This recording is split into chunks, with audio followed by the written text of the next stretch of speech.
Merhaba arkadaşlar, Turkish Oya Class YouTube kanalımıza hoş geldiniz. Bu videomuzda tığ oyasından bir örnek çalışmamızın yapımını paylaşacağız. Yapımı oldukça kolay, zarif görünen bir örnek çalışması. Örneğimizde şöyle 3 renk kullanacağız. Dilerseniz buradaki küçük çiçekleri aynı renkte yapabilirsiniz. Renk renk de yapabilirsiniz. Örneğimizin yapımına geçmeden önce şemamıza bir göz atalım. Örneğimizin şeması şöyle. Alt bölüm zürafa kısmını 3 zincirden yapıyoruz. Daha sonra ilk zürafamızın içerisine bir adet sık iğne yaparak 5 zincir çekiyoruz ve sıradaki zürafanın içerisine bir tane ikili trabzan yapıyoruz. Bu yeşil renkli ikili trabzanlarımızı 3 seferde çıkarak tamamlayacağız. Aralarda 3 zincir var. Tekrar trabzan yapıyoruz. 4 zincirden pimpirik yapacağız. Daha sonra 3 zincir çekerek tekrar trabzanımızı yaptık. Bu trabzanımızı yaptıktan sonra buradaki zincirimizi çekiyoruz. Toplamda 11 tane zincir çekerek örneğimizi çevireceğiz ve burada yapmış olduğumuz ilk trabzan tepesine bir tane yarım sık iğne yaparak örneğimizi tekrar çeviriyoruz. Burada zincir bölümünün üzerine 2 tane sık iğne yaparak 4 zincir çekiyoruz. Tekrar arada 3 sık iğne yapıyoruz. 4 zincir, 3 sık iğne, 4 zincir, 3 sık iğne yaparak tekrar 4 zincir çekiyoruz. Burada 2 sık iğne yapıyoruz. Daha sonra buradaki trabzanın tepesine de bir tane yarım sık iğne yaparak 3 zincir çekerek tekrar trabzanlarımıza devam ediyoruz. Tekrar motifimizi yapacağımız noktada burada yapmış olduğumuz işlemin aynısını yaparak örneğimizin ikinci sırası da bu şekilde devam ediyor. Bu bölümü bitirdikten sonra burada yapmış olduğumuz 4 zincirden oluşan pimpiriklerin içerisine bu küçük çiçeklerimizi yapacağız. Bir sık iğne yaparak 4 zincir çekiyoruz. Tekrar sık iğne, 4 zincir, sık iğne, 4 zincir şeklinde 3 tane bu işlemi yaparak burada küçük çiçeğimizi de oluşturuyoruz. Örneğimizin yapılışı şeması bu şekilde. Şimdi örneğimizin yapımına başlayalım. İpimizi tığımıza sabitliyoruz.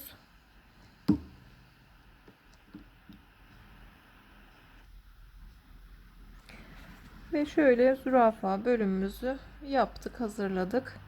İlk zürafa içerisine bir tane sık iğne yapalım. 5 zincir çekiyoruz.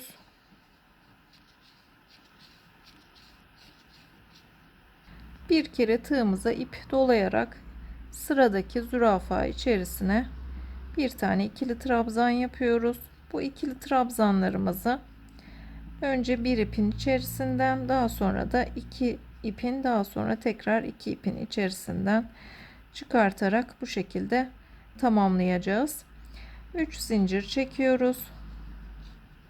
Tekrar sıradaki zürafa içerisine ikili trabzan yapıyoruz. 4 tane zincir çekelim ve bir tane pimpirik yapıyoruz. Tekrar 3 zincir çekelim. Bir kere tığımıza ip dolayarak sıradaki zürafa içerisine ikili trabzan yapıyoruz. Önce bir ipin, daha sonra da ikişer ikişer çıkartıyoruz trabzanlarımızı. 11 tane zincir çekiyoruz.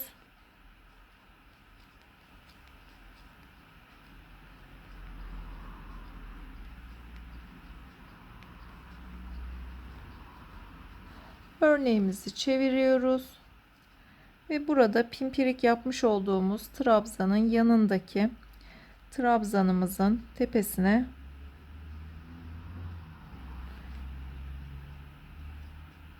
bir tane yarım sık iğne yapalım. Örneğimizi tekrar çevirelim. Bu zincir yapmış olduğumuz zincirimizin üzerine iki tane sık iğne yapıyoruz. 4 zincir çekelim ve 3 tane sık iğne yapalım.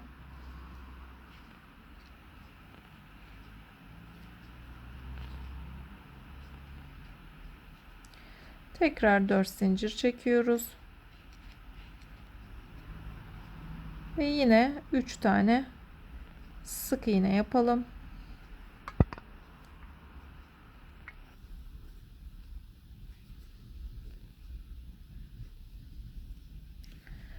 Dört zincir çekelim.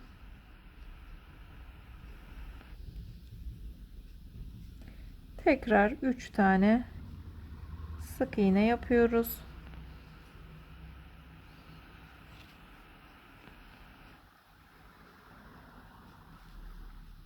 Bu şekilde pimpirikler oluşturuyoruz. Tekrar 4 zincir çekiyoruz. 3 tane pimpirik yaptık. Dördüncüsünde 2 tane sık iğne yaparak bu bölümü tamamlıyoruz. 2 tane sık iğne yaparak pimpiriklerimizi tamamladık. Burada yapmış olduğumuz alttaki trabzanımızın tepesine bir tane yarım sık iğne yapalım.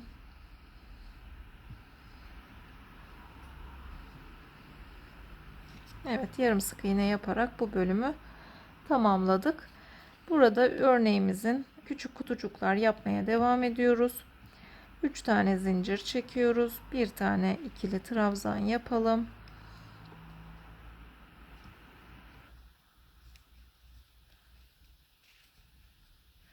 Üç zincir, bir tane trabzan şeklinde küçük kutucuklarımıza devam ediyoruz.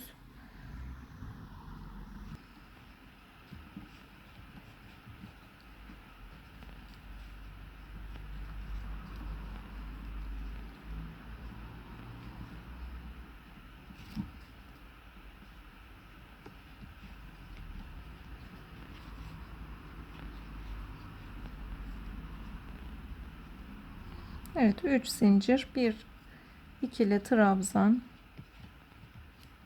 yapıyoruz.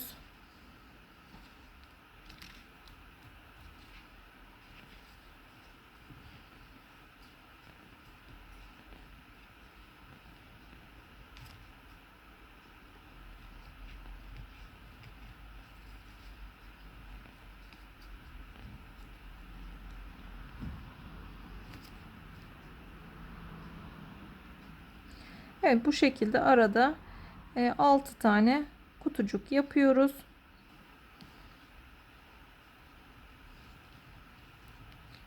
Tekrar pimpirikli olan trabzanımızı yapıyoruz buraya. 4 tane zincir çekelim.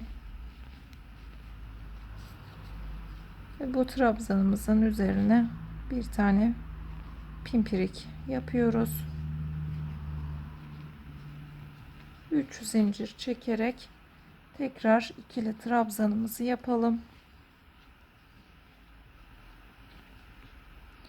Evet, bu şekilde pimpirikli bölümü yaptıktan sonra üstteki pimpirikleri yapacağız.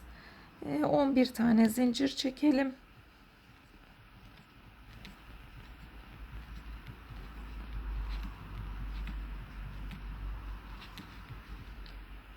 Örneğimizi çeviriyoruz. Pimpirikli olan trabzanımızın yanındaki trabzanımızın tepesine bir tane yarım sık iğne yapalım. Örneğimizi tekrar çeviriyoruz burada ve bu yapmış olduğumuz zincirin üzerine 2 tane sık iğne yapalım. 4 zincir çekiyoruz ve 3 tane sık iğne yapalım.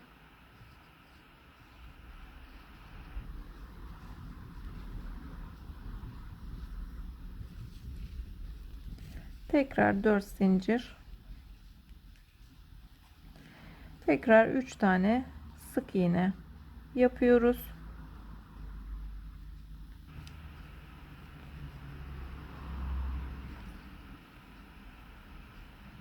4 zincir, 3 sık iğne,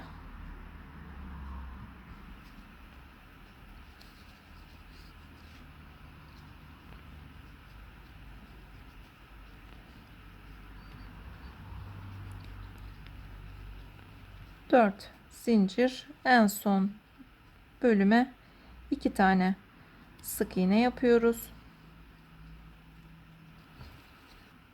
Buradaki trabzanımızın tepesine de bir tane yarım sık iğne yaparak örneğimize bu şekilde devam ediyoruz. 3 zincir çekelim ve bir tane ikili trabzan yaparak işlemlerimize bu şekilde devam edeceğiz. Evet, üst bölümdeki pimpirik kısmını bu şekilde yaptık. Bu bölümü tamamlayalım ve daha sonra da burada arada küçük pimpiriklerimizin içerisine küçük çiçeklerimizi yapalım. Evet, örneğimizin bu alt bölümünü bu şekilde tamamlıyoruz. Şimdi küçük çiçeklerimizi yapalım.